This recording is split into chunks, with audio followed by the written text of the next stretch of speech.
Labdien Ventspilī, Latvijā un pasaulē. Jauns gads klāt.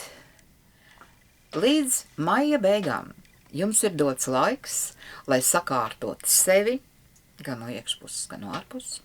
Es nerunāju par kosmētiku un visām tām pūšanām, kas prasa lielu naudu.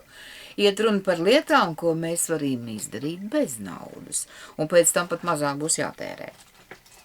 Lai tā gaisma nāk pie jums, un tad būsiet gatavi dzīvot jaunajā laikmetā. Ticiet man, par velti nekas netiek dots, un jāstrādā būs ļoti nopietni. Egoistiem ļoti pie sevis jāpastrādā un jānopelna tā jaunā laika enerģija. Šodien vairāk kliedz un bļauj, un kā es skatos, tās klačus tālāk laiž vairāk vīrieši.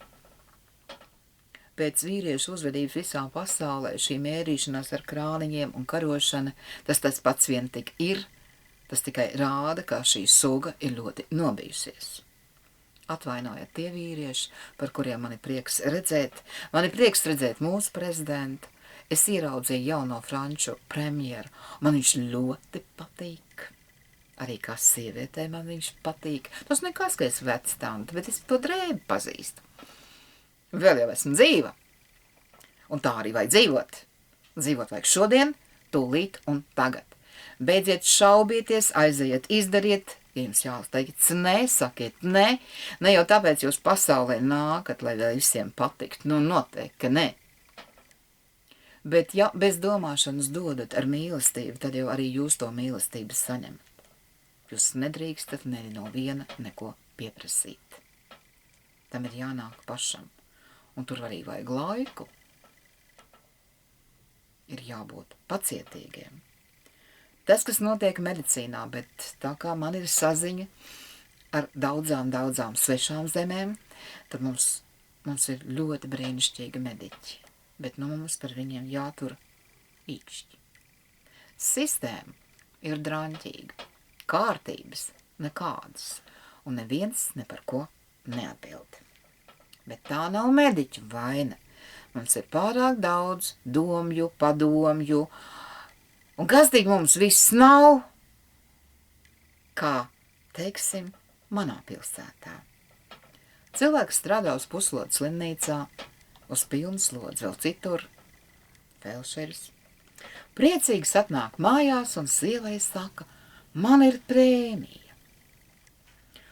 Bet apsēdies. Viņu saka, es tā domāju, kādu pārsimtiņu jau būs, ja man jāapsēžās. 36 eiro. Bet neskapēc padomju locekļiem, vadītājiem un vietniekiem ir 1000 un pāris tūkstoši. Par ko? Neredz par ko. Un tuvojas tas laiks, kad pasaule attīrās, un šie krēsli pazudīs. Un ne jau mūsu zemē vairāk naudu vajag, bet mazāk.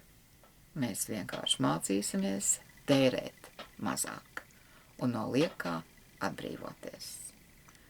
Pļāpātāja laiks ir beidzies. Laiks pienācis tiem, kam sirds krūtīs un prāts atvērts jaunajam. Un kas ir jaunais? Sen aizmirsts vecais. Un sirds dziļumos to jūtat, jo šī ir brīnišķīga zeme, kur ir sapulcējušies daudz dažādu tautību cilvēku ar senām dvēselēm. Tā ir tā kopības sajūta. Un karš mūs saliedēja, un karš parādīja, ka tik slikti mēs nemaz neesam, bet latvietim vajag grūtības.